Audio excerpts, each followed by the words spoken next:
Je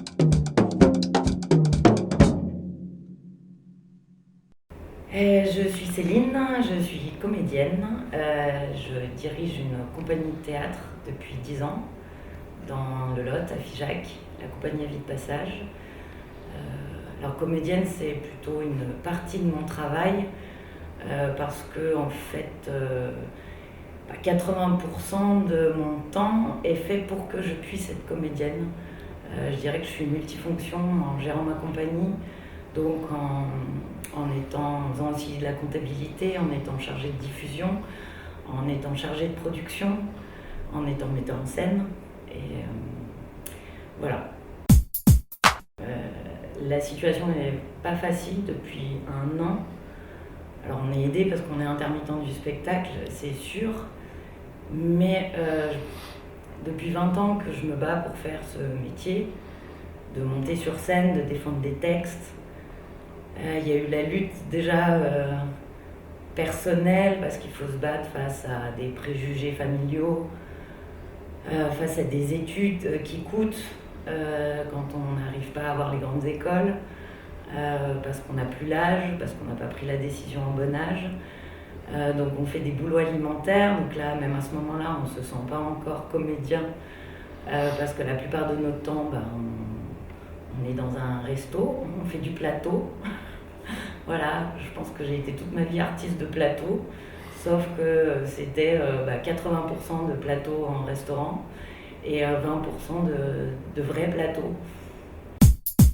Puis après, on se bat à nouveau pour se faire une place quand on monte sa compagnie, parce qu'on se dit que c'est la seule façon qu'on a de se créer et puis de créer notre travail. En fait, je pense que toute ma vie, j'ai créé mon travail. Et voilà, puis après, une fois qu'on a créé son travail, faut se battre pour le maintenir. Toutes les semaines, on remet en cause et quel spectacle et quel réseau et trouver la diffusion et c'est quoi gérer une association et puis on apprend sur le tas la com. Il y a les nouveaux réseaux sociaux qui arrivent et alors c'est quoi gérer Facebook, c'est quoi gérer Insta. Et tout ça pour pouvoir monter sur scène 43 fois dans l'année, alors qu'au final on aimerait bien y être tout le temps, parce que c'est ça notre vrai métier. Et puis derrière toute cette lutte, au bout de presque 20 ans, un jour on nous dit en fait non, vous ne pouvez pas le faire. Vous n'avez pas le droit, vous n'êtes pas essentiel.